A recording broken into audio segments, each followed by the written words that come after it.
अस्सलाम वालेकुम dear student, again binomial series की एक और क्वेश्चन के साथ एक्सरसाइज 7.3 का क्वेश्चन नंबर 9 है कि find the coefficient of x power n 1 plus x 1 minus x का whole square with the help of binomial series. Student, हमारे पास बाइनोमियल सीरीज का जो जनरल फॉर्म है हम कुछ यूं लिखते हैं student, 1 plus x whole power n 1 plus nx divide by 1 factorial n into n minus 1 divided by 2 factorial x square and up to so on। हमें क्वेश्चन गिवन है student 1 plus x 1 minus x whole square. Student, लिख सकता हूं कि 1 plus x का square and 1 minus x power -2। अब देखिए 1 plus x square वाले टर्म तो काफी आसान है, लेकिन 1 माइनस एक्स होल पावर -2 है। स्टूडेंट, जब भी होल पावर फ्रैक्शन में आ जाए, जब भी होल पावर डेसिमल में आ जाए, जब भी होल पावर नेगेटिव आ जाए, तब बाइनोमियल सीरीज अप्लाई करते हैं। स्टूडेंट, यहां पे formula simple formula A square B square plus 2ab, और यहां पे बाइनोमियल सीरीज अप्लाई कर रहा हूं।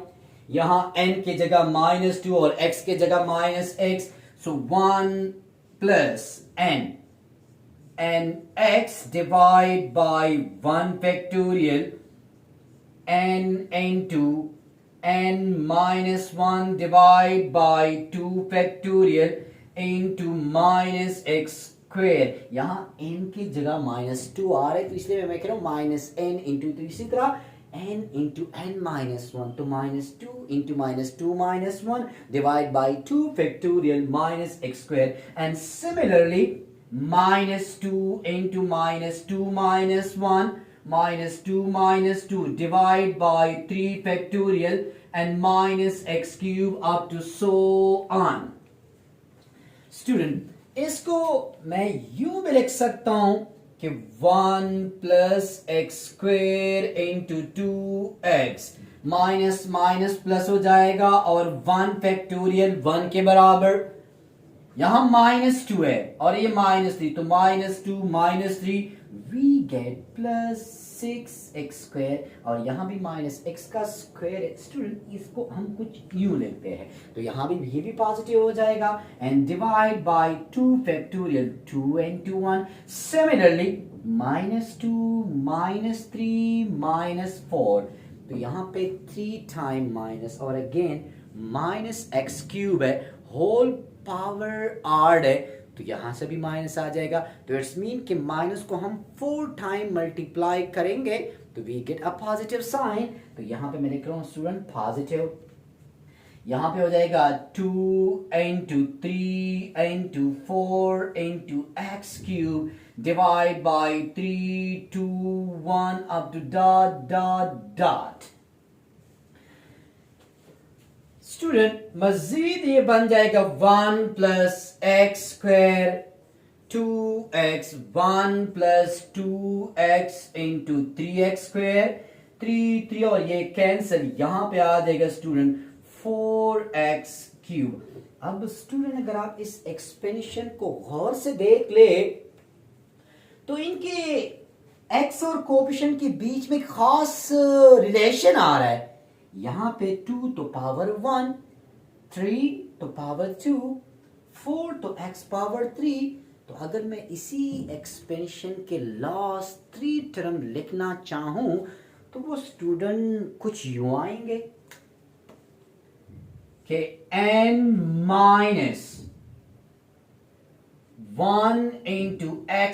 देखिए x का जो पावर है वो कोएफिशिएंट से 1 कम है, तो अगर इसका कोएफिशिएंट n-1 हो तो x का पावर n-2, फिर n-1 के बाद आ जाएगा student n and x power n-1, फिर student n plus 1 into x power n।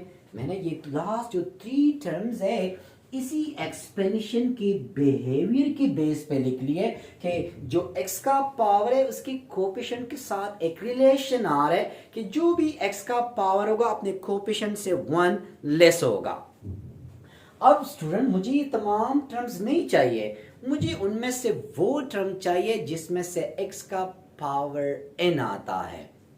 Student first of all अगर मैं 1 को इसके साथ मल्टीप्लाई करूं तो x पावर n माइनस 2 आ रहा है, मुझे इसकी जरूरत नहीं है। n माइनस 1 आ रहा है, मुझे इसकी जरूरत नहीं है। 1 इसके साथ जो मल्टीप्लाई करूंगा student, so we get n plus 1 into x power n। अब एक्स स्क्वेयर के बारी, अगर एक्स स्क्वेयर को इन तीनों में मैं इन -1 टर्म के साथ कंपेयर मल्टीप्लाई करूंगा तो we get x power n minus 2n plus 2 cancel, so x power n ही रह जाएगा। अगर मैं 2x की बात करूं तो यहां पे -1 है स्टूडेंट, यहां पे पावर 1 है, तो अगर 2x को n x पावर n के साथ मल्टीप्लाई करूंगा तो n into x power n।